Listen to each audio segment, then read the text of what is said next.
You heard it. Oh, so people started saying, Mufti Menk said you shouldn't say Merry Christmas to the Christians. I'm sure you heard that. Why do you want to just take a small piece of the statement and hold it out like this and make it seem like we are people who do not believe in, you know, a multicultural coexistence, multi-religious coexistence and so on? Let me tell you, I was asked about it recently in Singapore. And the reason I'm making mention of this is to show you that, look, we're not stupid. But sometimes people who want to look at it based on how the media has portrayed it may come to a decision or a conclusion that is not enlightened. They haven't considered everything. So what happened? You see, I grew up in Zimbabwe. We interacted from a young age with the Hindus, the Christians, the Jews, those who are from the African traditional faiths and so on, and we got along. We mixed in the schools from a young age, and as I grew up, I went to a high school that was purely Christian Catholic. And that was the best option we actually had. They allowed me whatever I had, and obviously we catered for them, they catered for us. There was a lot of respect, and that's how we developed. Okay? However, when it came to Christmas, there were so many Christians who didn't believe in it. They said, no ways, this is wrong. I recall a young boy, I even know his name, and he was with me. He didn't used to like to participate in religious studies because he belonged to a certain sect of Christianity. And he used to say, these guys don't know what they're talking about because X, Y, and Z, and he gave his reasons. That's not the topic today. But there are Christians who don't believe in Christmas. They don't participate in it. Is there anything wrong if they don't believe in Christmas, Christians? There's nothing wrong. They didn't participate in it. There's nothing wrong. But the minute they put a block on someone else who believes otherwise, then there's a problem. That's what we're saying. So the question you have to ask yourself, did you stop people from celebrating what they want? No. Did you ban them? No. Did you disallow them? Did you spread hatred against them? No. All you said is, Lakum dinukum waliya din. You have your faith and I have mine. So as we grew up, there were a few Hindus who were with me at school. One of them used to eat beef. And I asked him, I said, how come you eat beef?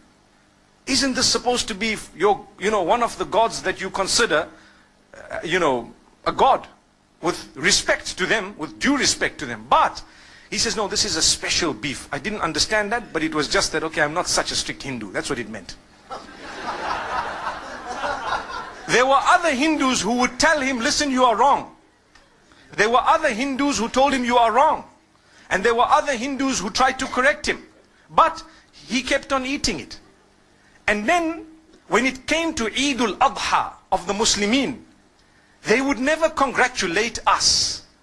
Why? Because we are sacrificing or slaughtering their God, so to speak. We never ever felt bad.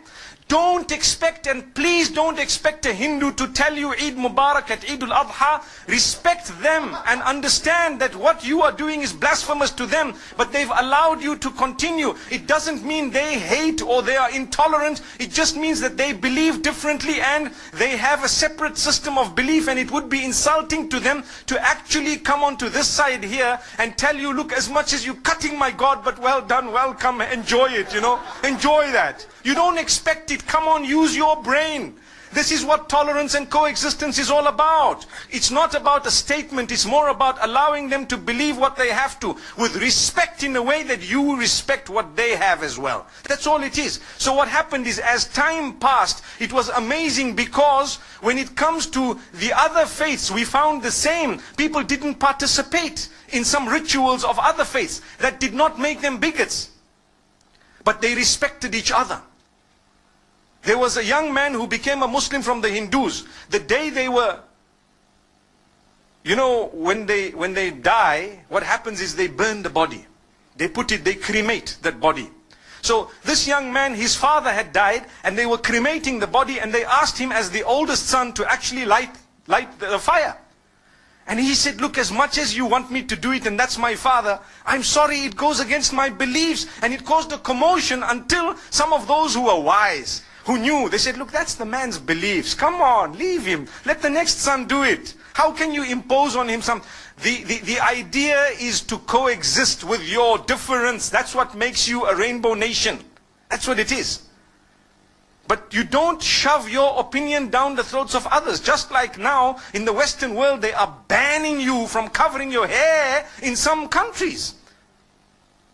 That would create another problem. Why? Like the Honorable Minister said, it would make people feel that they are at war with the system. Because, hey, you know what? This is my basic right to believe something. I believe this is wrong. I believe this is right. That's the idea. So, from among the Muslims, there are those who believe that it's okay to participate in Christmas.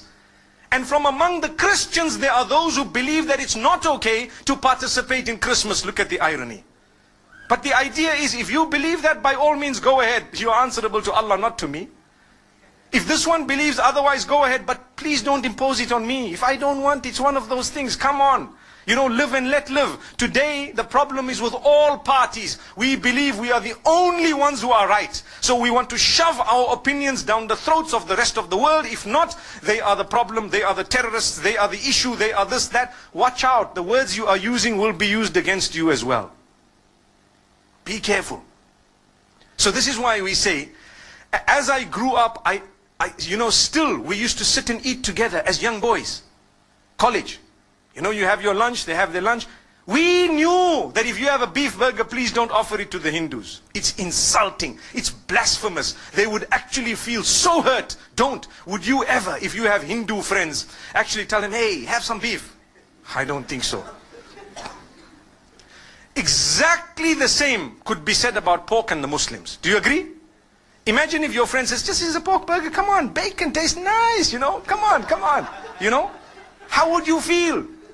They respect you, you get along with them, you build the nation, you contribute towards the building of the nation together.